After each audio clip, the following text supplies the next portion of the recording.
Jumlah sekolah di Kabupaten Gorontalo yang terdampak banjir dan menjadi posko pengungsian warga kini masih diliburkan. Aktivitas belajar mengajar baru akan dilakukan setelah status tanggap darurat dicabut atau setelah tak ada lagi warga yang mengungsi di sekolah. Tak hanya merendam rumah warga, banjir luapan Danau Limboto juga berdampak pada aktivitas belajar mengajar di sejumlah sekolah yang wilayahnya terendam banjir.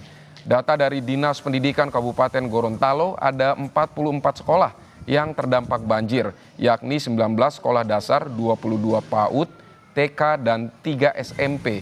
Pemerintah Kabupaten Gorontalo pun meliburkan aktivitas belajar mengajar di sekolah yang terdampak banjir dan dijadikan posko pengungsian.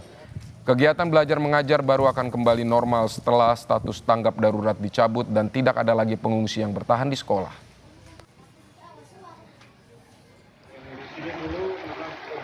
Yang ini sudah meninggalkan lokasi pengungsian baru dilakukan diaktifkan kembali sekolahnya. Cuman terkait yang sekolah yang masih terendam banjir itu sesuai hasil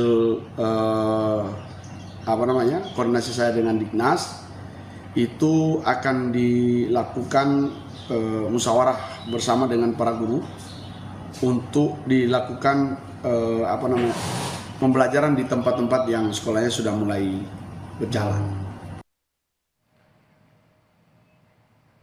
Saudara, kondisi terkini banjir di Kabupaten Gorontalo kita tanyakan pada jurnalis Kompas TV, Kris Kamisma di salah satu posko pengungsian. Kris, bagaimana kondisi banjir di Kabupaten Gorontalo ini setelah hampir sepekan? Ya, Vidi dan juga saudara, tepat hari ini kita berada di salah satu lokasi pemukiman warga yang terdampak banjir luapan Danau Limboto. Kita lihat bersama saat ini memang di salah satu desa, yaitu di Desa Hutadaa, Kecamatan Telaga Jaya, yang memang sampai sekarang rumah warga setempat masih direndam banjir. Dan terlihat di sini ketinggian air masih mencapai 50 cm. Dan ada juga beberapa rumah yang memang berdekatan dengan Danau Limboto, itu ketinggian airnya masih berkisaran 1 meter. Sementara sebagian rumah yang sebelumnya tergenang air atau direndam oleh banjir luapan Danau Limboto sudah mulai surut karena sejak beberapa hari kemarin cuaca di Gorontalo cukup cerah dan berangin sehingga air yang merendam rumah warga berangsur-angsur surut. Sementara aktivitas warga pun yang rumahnya sudah mulai tidak terendam banjir itu sudah mulai membersihkan rumahnya dari sisa-sisa material banjir.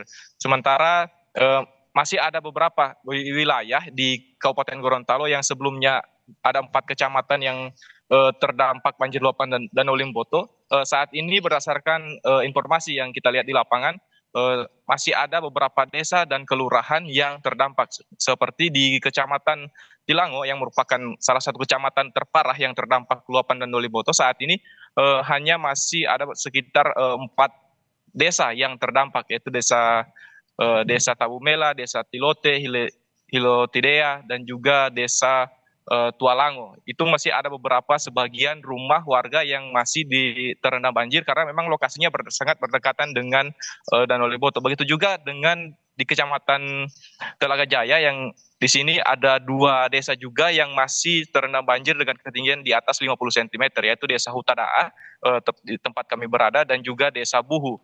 Begitu juga di di Kecamatan Limboto, itu masih ada dua desa juga yang terendam banjir, yaitu Desa Kayu Bulan dan juga Desa Hunggalua.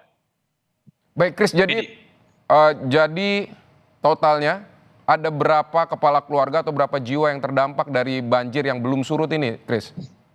Sampai sekarang pihak dari pemerintah kabupaten maupun khususnya BPBD sendiri masih terus melakukan pendataan berapa warga ataupun berapa kepala keluarga yang rumahnya masih terendam banjir, karena memang pemerintah kabupaten, BPBD maupun dinas sosial ini masih berfokus pada penanganan terhadap warga-warga yang terdampak, seperti pemenuhan kebutuhan dasarnya, baik itu berupa bantuan dan juga pelayanan kesehatan. Sementara untuk pendataannya sendiri belum ada data pasti yang dirilis, dan juga karena memang pihak pemerintah sendiri masih terus melakukan pendataan ke masyarakat.